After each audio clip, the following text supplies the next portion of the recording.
ایک امام کو رکھنے اور نکالنے میں ہوتی ہے. یہ ہمارے سماج کا المیہ ہے. المیہ ہے. 1 سال بڑی محنت کے ساتھ امام صاحب نے نمازی تیار کر دیے, مسجد کو نمازیوں سے بھر دیا, لیکن کسی کی آنکھ میں کھٹکنے لگے. انہوں نے کیسے اتنی محنت کر لی, اتنی عزت کیسے کمائی؟ ظاہر ہے جو محنت کش ہوگا, جو محنتی ہوگا, وہ محنت کر کے اگر نمازی تیار کرے گا تو کل ان کے مداح بھی ہوں گے, کل ان کے چاہنے والے بھی ہوں گے, کل ان کی تعریف کرنے والے بھی ہوں گے. لیکن ہمیں کسی کی تعریف ہضم نہیں ہوتی. یہ میرا سماج ہے, آئے دن مدرسین کو بدلنے میں لگا ہوا ہے, آئے دن اماموں کو بدلنے میں لگا ہوا ہے, آئے دن یہ 500 روپے کے چکر میں اگر امام نے 500 روپے اضافہ کرنے کو کہا تو ان کو صرف خرچے کا راستہ دکھتا ہے. امام صاحب کو بدل دو, 500 روپے نہیں بڑھائیں گے, 1000 روپے نہیں بڑھائیں گے. اگر تم نے یہی کیا نا تو تمہارا سب سے پہلا جو نظام مکتب کا تھا وہ مکتب کا نظام درہم برہم ہوگا, کیونکہ تم ہر سال مدرس بدلو گے, ہر سال امام بدلو گے.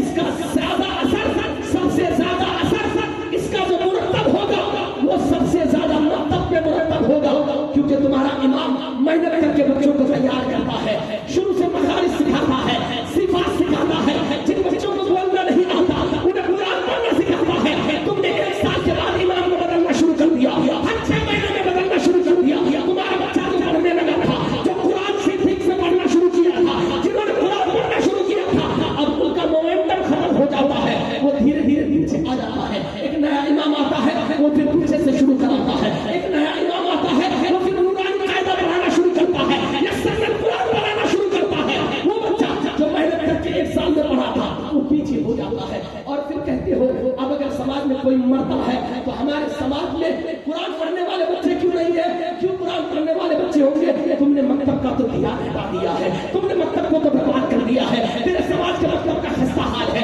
ہم لوگ سب چھوٹے چھوٹے تھے, اس وقت سنا کرتے تھے بزرگوں سے, اور ہم نے دیکھا بھی ہے اپنے ماتھے کی نگاہوں سے. ہمارے مکاتب میں شرح ثانی تک کی پڑھائی ہوتی تھی, منزل اوسطی کی پڑھائی ہوتی تھی, فارسی کی پڑھائی ہوا کرتی تھی, بندگان محمود کی پڑھائی ہوا کرتی تھی. آج کیا ہے؟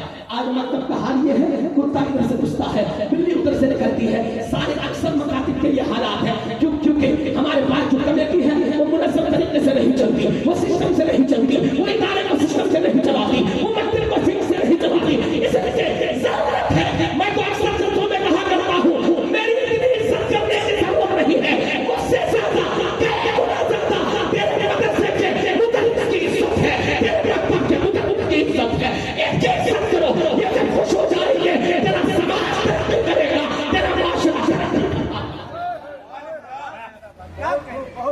تیرا سماج ترقی کرتا ہوا نظر آئے گا, تیرا معاشرہ ترقی کرتا ہوا نظر آئے گا. میں آؤں گا پیسے کے لیے آؤں گا, اگر بولنے کا فن ہے میرے اندر تو پیسے کے لیے آؤں گا, آپ سے نظرانہ لے کے جاؤں گا.